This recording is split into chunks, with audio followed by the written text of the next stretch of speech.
Pride, अहंकार, अभिमान कैसे नष्ट करें। नमस्कारम, मैं हूं शिवम संजय पांडे और आप देख रहे हैं ओमेगा मोटिवेशन सीरीज। प्रिय साथियों, हमारे भौतिक जीवन में आप अक्सर ये देखते होंगे कि तमाम ऐसे पहलू आते हैं जहां हमें कुछ हासिल हो जाने पे, कुछ प्राप्त हो जाने पे हमारे अंदर एक ऐसी भावना आ जाती है, एक ऐसे विचार आ जाता है कि हम ही ग्रेट हैं, हमसे महान कोई नहीं है। यानी कि अहंकार वाली स्थिति आ जाती है, अभिमान वाली स्थिति आ जाती है, घमंड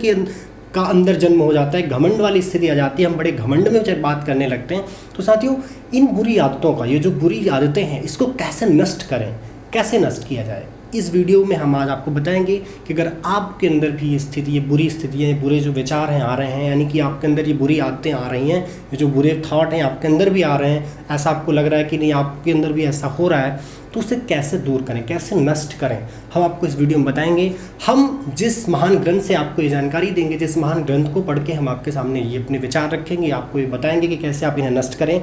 वो महान ग्रंथ है जिसे पढ़ के पूज्य बापू के विचारों को प्रखरता मिली। पूज्य बापू यानी पूज्य गांधी के विचारों को क्या हो गया, सही चल रहा।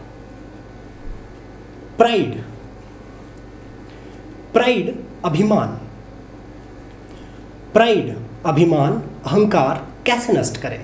नमस्कारम, मैं हूं शिवम संजय पांडे और आप देख रहे हैं ओमेगा मोटिवेशन सीरीज। प्रिय साथियों, हमारे भौतिक जीवन में हम तमाम ऐसे पहलुओं से होकर गुजरते हैं जहाँ की हमें कुछ प्राप्त हो जाने पे, कुछ हमें हासिल हो जाने पे हमारे अंदर एक ऐसी स्थिति हो जब बन जाती है, एक ऐसा विचार आ जाता है कि जिसमें हम अपने आप को ही महान समझने लगते हैं, अपने आप को ही हम सर्वगुण संपन्न समझने लगते हैं, जिस स्थिति को हम अभिमान, अहंकार या घमंड कह सकते हैं या प्राइड बोल सकते हैं कि हमारे अंदर जो आ जाती है। तो साथियों, आज के अपने इस वीडियो में हम आपको यही बताएंगे कि आखिर अगर आपके अंदर भी ऐसी स्थिति उत्पन्न हो रही है, आपको भी बड़ा प्राइड फील हो रहा है, यानी अभिमानित महसूस कर रहे हैं, बहुत ज़्यादा आपको अहंकारित महसूस होना पड़ रहा है, मतलब आपको लग रहा है कि आप ही बहुत महान है, अहंकार वाली स्थिति बन रही है, घमंड वाली स्थिति आपके अंदर आ रही है, ऐसे विचार आपके अंदर आ रहे हैं, तो आखिर आप उसे कैसे नष्ट करें। साथियों, हम आपको ये जो विचार के जो नष्ट करने के कारण जो उपाय बताएंगे, ये हम उस महान ग्रंथ से बताएंगे जिसे पढ़ के पूज्य बापू, पूज्य गांधी के विचारों को प्रखरता मिली, जिसे पढ़ के डॉक्टर कलाम को अपने ख्वाब को अपने हकीकत में बदलने का एक विश्वास जगा, और इसे पढ़ के अल्बर्ट आइंस्टीन के भौतिक जीवन में, जो दैनिक जीवन था, उनके दैनिक जीवन में ऐसे तमाम प्रभावी परिवर्तन दिखाई दिए जो कभी उनके लिए ख्वाब हुआ करते थे। तो साथियों, देखिए हमारे पीछे बैकग्राउंड में लिखा है प्राइड, अहंकार, अभिमान। हाँ, आप देख रहे हैं ओमेगा मोटिवेशन सीरीज और उसी में हम आपको आज बताएंगे। तो सबसे पहले साथियों देखिए, श्रीमद् भगवद गीता का एक श्लोक यहाँ पे लिखा हुआ है, दंभो दर्पभिमानस्य क्रोध पारुष्यमेव च अज्ञान चाभिजातस्य पार्थ संपद माशुरिम। चैप्टर 16 टेक्स्ट 4 अध्याय 16 श्लोक संख्या 4। हे प्रथापुत्र, दंभ, दर्प, अभिमान, क्रोध, कठोरता तथा अज्ञान ये आसुरी स्वभाव वालों के गुण हैं। इस श्लोक के माध्यम से श्री कृष्ण अर्जुन से कहते हैं कि आप ये जितने आपके अंदर अवगुण आए हैं, ये आपके गुण नहीं हैं, ये आसुरी स्वभाव वाले व्यक्तियों के गुण हैं जो आपके अंदर हैं। तो मतलब कहने का मतलब ये है कि जैसे ये जो गुण है, अवगुण है, दंभ, दर्प, अभिमान, क्रोध, कठोरता तथा अज्ञान, ये आपके गुण नहीं है, ये हे अर्जुन, ये आपके नहीं है, ये आसुरी स्वभाव वालों के गुण हैं। ये उनके गुण हैं जिन्हें एक स्यूडो फीलिंग में जीने का मौका मिलता है, मतलब जिन्हें अहंकार होता है, जिन्हें वास्तविकता का कोई मतलब ही नहीं है। तो साथियों, इस श्लोक का मतलब अगर आज हम आपको सामान्य जीवन में समझाएं तो इसका मतलब ये है कि जैसे आप देखते होंगे कि हमारे आसपास हमारे कई साथी होंगे, आपके कई फ्रेंड सर्किल के लोग होंगे या आपके कई फैमिली मेम्बर होंगे, जिन्हें जो है अक्सर ऐसी स्थिति होती है कि मतलब अपने आप को बहुत प्राउड फील कर, मतलब उन्हें ऐसा अपने आप ही मियाँ मिट्ठू बन जाते हैं, उन्हें अपनी बड़ाई अपने से करने में बड़ा मज़ा आने लगता है। तो साथियों, ये क्या है कि अहंकार वाली स्थिति है। तो अब जैसे आपके अंदर भी अगर ऐसी स्थिति आ रही, तो इसका मतलब ये है कि ये आपके गुण नहीं है, ये उनके गुण हैं। जैसे अगर ये विचार आपके अंदर आ रहा, आपको भी अगर ऐसा फील हो रहा, तो साथियों, ये आपके गुण नहीं है, ये उन लोगों के गुण हैं जिन्हें हकीकत का मतलब ही नहीं पता है, जो वास्तविकता में जीते ही नहीं है, जिन्हें सिर्फ एक ख्वाब की दुनिया चाहिए, एक स्यूडो फीलिंग वाली दुनिया चाहिए और एक उसी लाव लपेट में वो जो है मस्त रहते हैं। उन्हें हकीकत का मतलब ही नहीं पता कि आखिर आपको डॉक्टर बनना है, अगर आपको सक्सेस चाहिए तो उसके लिए नीट भी देना, उन्हें मतलब ही नहीं नीट वीट क्या होता है। वो डायरेक्ट जानते हैं कि बस डायरेक्ट नीडल लगाना आप जान के स्टेथोस्कोप डाल लिए तो आप डॉक्टर बन गए, उन्हें मतलब ही नहीं है कि आपका रास्ता कैसे, मंजिल कहाँ से कैसे पहुँचेगी आपकी, ठीक है। तो उन्हें सिर्फ स्यूडो फीलिंग पता है, उन्हें ये पता है कि अगर आपने एप्रन पहन लिया है, आपने स्टेथोस्कोप ले लिया तो आप डॉक्टर हो गए। उन्हें और नहीं पता कि आपने MBBS की पढ़ाई करी, मेडिकल गए कि नहीं गए, आपने नीट वीट दिया कि नहीं दिया, उन्हें इससे मतलब नहीं है। उन्हें बस ये है कि नहीं, बस ऐसी मतलब हर चीज़ को बहुत आसान तरीके से समझने लग रहा और अपने आप को ही बाप समझने लग रहा। ये क्या है, इस स्थिति से जो जब आप ऐसे आपके विचार अंदर है तो ये समझिए कि ये आपके नहीं, ये अज्ञानियों के गुण हैं, ये आपके नहीं, ये आसुरी स्वभाव वाले व्यक्तियों के गुण हैं, ये आपके नहीं है। तो अपने जब अपने अंदर ऐसी विचार आए तो एक बात को हमेशा ध्यान रखें कि अगर आप ज़मीन पे चलते हैं तो हमेशा मनुष्य की तरह सोचें, और मनुष्य की तरह सोचने का मतलब है हर पथ पे, हर पग पे, हर पथ पे, हर पग पे संघर्ष है, संघर्ष से लड़ना पड़ेगा, संघर्ष से जूझना पड़ेगा, और तब जाके आपको आपकी मंजिल मिलेगी। इसलिए एक अभिमान में न रहे, अहंकार में न रहे, किसी का नहीं चला आपका भी नहीं चलेगा, ठीक। दूसरे श्लोक में देखिए, इदमद्य मया लब्धमिम प्राप्स्ये मनोरथम इदमस्ति इदमपि ये भविष्यति पुनर्धनम अशो मया हतः शत्रु हर्निश्य चापरानपि ईश्वरो हम भोगी सिद्धोहद बलवानु सुखी आढ्यो भिज्वानावास्मिस्मि कोण्यवसस्ते सद्यो समया यच्छेदास्यामि मोदिष्य इत्यज्ञानाविमोहिताः। चैप्टर 16 टेक्स्ट 13, 14, 15 अध्याय 16 श्लोक संख्या 13, 14, 15। आसुरी व्यक्ति सोचता है आज मेरे पास इतना धन है और अपनी योजनाओं से मैं और अधिक धन कमाऊंगा, इस समय मेरे पास इतना है किंतु भविष्य में यह बढ़कर और अधिक हो जाएगा, वह मेरा शत्रु है और मैंने उसे मार दिया है और मेरे अन्य शत्रु भी मार दिए जाएंगे। मैं सभी वस्तुओं का स्वामी हूँ, मैं भोक्ता हूँ, मैं सिद्ध शक्तिमान तथा सुखी हूँ, मैं सबसे धनी व्यक्ति हूँ और मेरे आसपास मेरे कुलीन संबंधी हैं, कोई अन्य मेरे समान शक्तिमान तथा सुखी नहीं है। मैं यज्ञ करूँगा, दान दूँ और इस तरह आनंद मनाऊँगा। इस प्रकार ऐसे व्यक्ति अज्ञानवश मोहनग्रस्त होते रहते हैं। साथियों, इस श्लोक के माध्यम से श्री कृष्ण जो है अर्जुन से कहते हैं कि जो जिसके मन में ऐसे विचार आते हैं, ये आसुरियों के गुण हैं, आसुरी स्वभाव के लोगों के ऐसे गुण हैं कि जिन्हें ये लगने लगता है कि हम ही सर्वशक्तिमान हैं, ठीक है, हम ही हम हैं, हमारे अलावा कुछ नहीं है। 4 पैसे कमा लेने से, कुछ गाड़ी खरीद लेने से, घर बना लेने से या कुछ भी हासिल कर लेने से उन्हें ये लगने लगता है कि अब हमसे सुप्रीम यहाँ पे कोई नहीं है, और अब जो है जितने हमारे दुश्मन हैं या जो भी आसपास हैं नहीं जी सकते हैं। तो ये कृष्ण अर्जुन को समझा रहे हैं कि आप ऐसे मत सोचिए, ये आसुरी स्वभाव के लोगों के विचार हैं कि जो ऐसा सोचते हैं कि कुछ थोड़ा बहुत बना लिया, जो राक्षसी प्रवृत्ति के लोग हैं कि आप लालच के बना लिया तो उन्हें लगने लगा, जिन्हें कभी नहीं हासिल हुआ, जिन्हें उन्हें थोड़ा सा भी प्राप्त हुआ उन्हें लगता है कि बहुत कुछ प्राप्त हो गया, ठीक। तो बहुत कुछ प्राप्त हुआ है, ठीक है, लेकिन अब आपको ही बहुत कुछ प्राप्त हुआ ये गलत है, और भी लोगों को ही प्राप्त हो सकता है। तो अगर हम इस श्लोक को आपकी आज की भाषा को समझाएं, आप सभी युवा साथियों को समझाएं, तो ऐसे बताएंगे कि जैसे आप ऐसे समझें साथियों, हम और आप ऐसे समझ सकते हैं इस चीज़ को कि जैसे हमारे आसपास भी आप देखते होंगे कि ऐसे बहुत सारे लोग मिलते हैं जिन्होंने क्या किया होता है कि अपने जीवन में एक नौकरी हासिल की, या कुछ बना लिया, कुछ अच्छा कर लिया, गाड़ी ले ली, घर बना लिया, या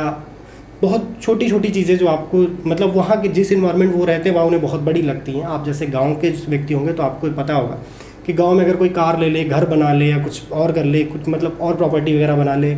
कोई बड़ा मतलब 100, 200, 500 लोग जानने लगे, एक फ़ैन फॉलोइंग हो जाए, फेम बन जाए, तो उसे लगता है कि मैं ही सर्वशक्तिमान हूँ। जो क्या है कि अज्ञानियों के गुण हैं। आप देखते होंगे कि वो जो लोग होते हैं वो अज्ञानी होते हैं, उन्हें हकीकत का पता है, उन्हें लगता है कि हम ही सर्वशक्तिमान हैं, जबकि आपको पता है कि जब आप उस गांव के उस परिसर से बाहर निकलेंगे तो शहर में आएंगे तो उनके से पता नहीं कितने लाख सर्वशक्तिमान घूम रहे हैं। तो इसका मतलब क्या है, उनका घमंड है, अभिमान है, उन्हें लगता है कि हमने हमारे दुश्मन यही 1-2 हैं, इनको निपटा। क्या आप जिस कुएँ के हैं, जिस कुएँ में आप रह रहे हैं, वहाँ के मेढक आप हो सकते हैं सर्वशक्तिमान, पर ये दुनिया बहुत बड़ी है, यहाँ किसी का कोई भरोसा नहीं, अगले पल क्या हो जाए कुछ भरोसा नहीं है। इसलिए घमंड अभिमान में हमेशा आसुरी स्वभाव के लोग रहते हैं, अज्ञानी लोग रहते हैं। आपके लिए नहीं, कुछ पैसे जोड़ लेने से, कुछ घर बना लेने से, 4 ईंटें जोड़ लेने, ऐसा कुछ नहीं होता है। घर, गाड़ी, बंगला, साथ दोस्त मित्र, भीड़ मंडली बनाने से आप महान नहीं हो सकते। आपके अंदर अगर ये स्थितियाँ बन रही तो ज़रूर आप अज्ञानी हैं, आप अज्ञानता में ये सब बातें बोल रहे हो, क्योंकि ये कुछ नहीं है, सब कुछ भी, सब हर चीज़ सिर्फ क्षणिक है, सिर्फ क्षणिक है, ये परमानेंट कुछ भी नहीं है, ठीक है। तो इसलिए आपके अंदर भी जब ऐसे विचार आए तो इस बात को ध्यान रखें कि आपके अंदर भी अज्ञानता आ रही है, तो इसलिए अज्ञानता से दूर रहिए। आपके लक्षण नहीं, आसुरी स्वभाव वाले व्यक्तियों के लक्षण कि आईफोन ले लिया, गाड़ी ले लिया, कार ले लिया तो आप भी बोले अरे नहीं अब तो हमारे पास सब कुछ है। नहीं नहीं, आपके पास सब कुछ नहीं है, आपके पास सिर्फ कुछ है, सब कुछ किसी के पास नहीं होता। ठीक, अगला श्लोक देखिए। मुक्त संगो विनोहवादीत धृत्य उत्साह समान्वितः सिद्धे सिद्ध्यो निर्विकारः कर्ता सात्विक उच्यते। चैप्टर 18 टेक्स्ट 26 अध्याय 18 श्लोक संख्या 26। जो व्यक्ति भौतिक गुणों के संसर्ग के बिना अहंकार रहित संकल्प तथा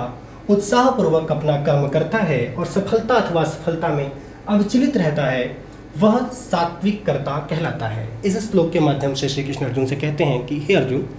जो व्यक्ति उतार चढ़ाव जीवन के अप डाउन से जो कंडीशंस आती हैं, जो स्थितियां आती हैं, उनसे बिना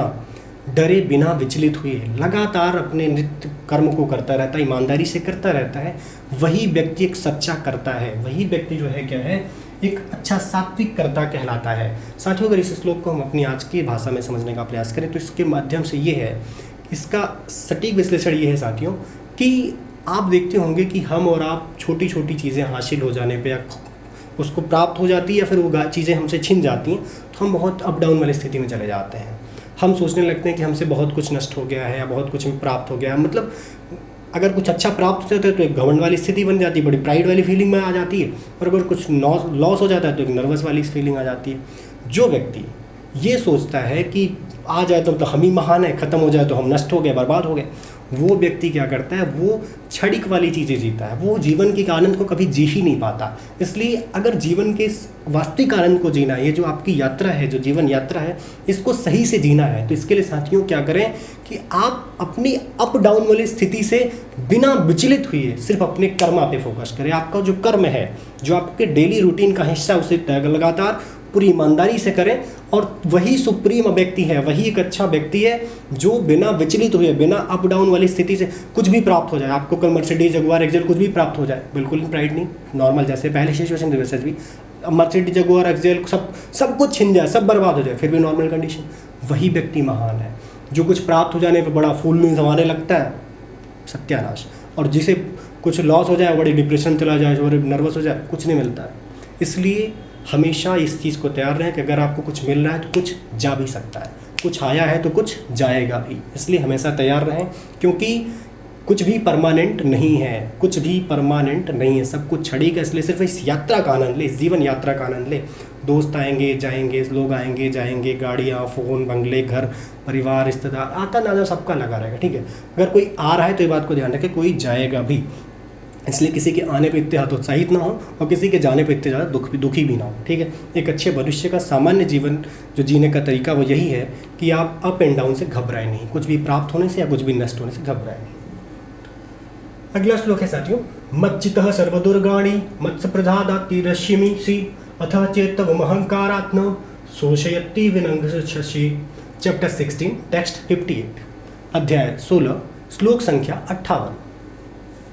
यदि तुम मुझसे भावना भावित होगे तो तेरी कृपा से तुम बद्ध जीवन के सारे अवरोधों को लांघ जाओगे, लेकिन यदि तुम मिथ्या अहंकारवश ऐसी चेतना में कर्म नहीं करोगे और मेरी बात नहीं सुनोगे तो तुम विनष्ट हो जाओगे। इस श्लोक के माध्यम से, इस लाइन के माध्यम से श्री कृष्ण अर्जुन से कह रहे हैं कि अगर अब तुम मुझे सुन रहे हो, मेरे उपदेशों को फॉलो कर रहे हो, मुझे सुन रहे हो, मेरे विचारों पर चल रहे हो और लगातार उसे सुन रहे हो और उसको पालन में ले रहे हो, तो निसंदेह तुम एक दिन अच्छी जगह पहुंच जाओगे। पर अगर तुम अपने अंदर के अज्ञानता से, अहंकार से, घमंड से सारी चीज़ें सोच रहे हो, मुझे उस हिसाब से जज कर रहे हो, मतलब मेरे फैसलों को उसके समांतर सो देख रहे हो कि मैं सही बता रहा हूँ कि तुम्हारे अंदर का आदमी सही बता रहा है, क्योंकि तुम अज्ञानता बस बोल रहे हो, घमंड में बोल रहे हो, अहंकार में बोल रहे हो, तो ये समझ लो कि निश्चित ही तुम नष्ट होने के करीब जा रहे हो, नहीं कि तुम नाश होने के करीब जा रहे हो। इसलिए हमेशा क्या है कि उस मतलब जो हम बता रहे हैं, अगर अच्छा करना चाहते हो तो पहले अगर हमें अच्छा मानते हो, हमारे विचारों को अच्छा मानते हो, तो हमसे हमेशा सुनो, अपने आप के भी विचार सुनो, पर अज्ञानता वाले मत सुनो, घमंड में जो आ रहे विचार उसे मत सुनो। साथियों, अगर इस श्लोक का हम सटीक विश्लेषण आपके सामने अपनी आज की स्थिति के माध्यम से रखें तो साथियों ये है कि जैसे आप देखते होंगे हम और आप अक्सर क्या है कि अपने आगे पीछे किसी को समझते ही नहीं कि हमारे आगे पीछे कोई है भी कि नहीं है। हम ही स्वतंत्र हैं, हम ही हमारे अलावा कोई है ही नहीं, हम ही शक्तिमान है। साथियों, इस बात को ध्यान रखें,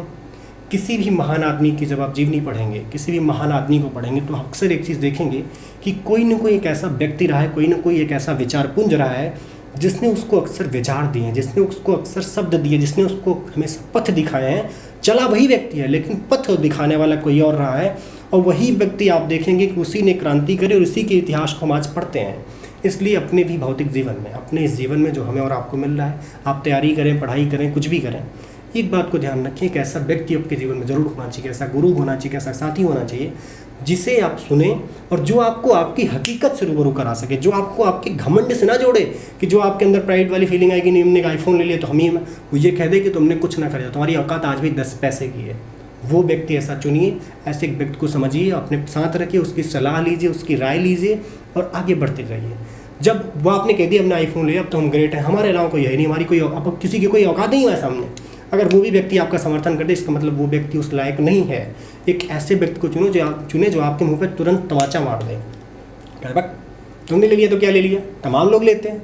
तो ऐसी स्थिति वाला एक व्यक्ति लाइए, ऐसे विचार लाइए, ऐसे एक विचारपुंज वाला व्यक्ति लाइए जिससे विचार लीजिए, जिससे एक पथ हमेशा लीजिए, एक मार्गदर्शक के रूप में